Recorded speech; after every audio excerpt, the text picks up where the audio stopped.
Nous sommes toujours assistés par un huissier de justice pour question de transparence, question d'équité, de valorisation de ce que nous faisons. Et donc, à l'entame, déjà au niveau de l'ANAGEM, au niveau de notre direction, nous travaillons en amont avec l'huissier, le cabinet, sur comment nous avons fait le recensement. Comment nous avons identifié, parce qu'on a des règles, des procédures internes que nous avons établies. Et donc, comment on recense les marchands, comment on attribue, en fait, je veux dire, pourquoi, comment on sectorise, voilà, déjà les marchés, parce que lorsque vous allez dans les marchés, vous voyez qu'on a une forme d'installation. Les produits, bon, si je prends un marché à R+1, notamment au niveau des marchés urbains, nous mettons tout ce qui est produits frais, c'est-à-dire ceux qui opèrent dans, je veux dire, des fruits et légumes, tout le monde est en bas. Et ceux qui sont dans les produits manufacturés sont en haut. Et donc, on fait la sectorisation du marché. Tous ceux qui sont dans les céréales sont à part, les tubercules sont à part. Et on essaie d'identifier les marchands en l'occurrence, parce que lorsque nous faisons le recensement, nous voyons ce que la personne vend. Et nous l'identifions comme tel sur les papiers. Donc, le moment venu, on les regroupe, les marchands, par secteur d'activité, par type de produit. Et donc, lors du tirage au sort, on met les noms des marchands regroupés par secteur dans une enveloppe. Et on est, au niveau des marchés, vous voyez qu'il y a des étals. Des étals en milieu urbain, vous avez des équipements qui ont été faits pour leur permettre de poser leurs articles. Ça évite qu'on ramène des tables, des pierres pour désharmoniser le marché. Et dans les marchés régionaux, ils sont en liberté parce que ce ne sont pas des infrastructures telles que celles des zones urbaines, mais c'est des hangars. Et donc, on fait la sectorisation et les sites sont, en fait, les étals sont marqués.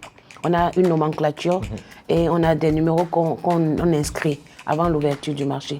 Donc, c'est ces numéros-là que nous mettons un peu comme quand on fait les votes. Hein. On amène deux urnes, une dans laquelle l'huissier, parce que nous, à partir du moment où moi j'explique le règlement intérieur du marché, je ne touche plus aux enveloppes contenant les noms des marchands, encore moins à celles contenant les numéros d'étal. Je ne touche plus. Moi, je me retire de l'espace de l'huissier et de ses collaborateurs. Et c'est eux qui ont des enveloppes fermées, scellées, contenant les noms et les numéros. Et qu'ils renversent au fur et à mesure par secteur d'activité dans les urnes. On renverse cette enveloppe-là, je dis n'importe quoi, de personnes opérant dans le secteur des condiments. Et dans le marché, nous, on a déjà fait un travail préalable disant c'est cette partie du marché qui sera destinée à la vente des condiments. Donc les étals qu'on a identifiés là, c'est les numéros qui sont contenus dans la deuxième enveloppe qu'on renverse dans la deuxième urne. Et nous, comme on ne peut pas être juge et partie, on appelle n'importe qui. Il suffit que la personne soit majeure. On demande à la personne de venir prendre un nom. Parce que les noms sont pliés. Donc quand je prends un nom, je ne sais pas si c'est vous, je ne sais pas si c'est madame. Et donc on tire tout simplement et ça affiche un nom.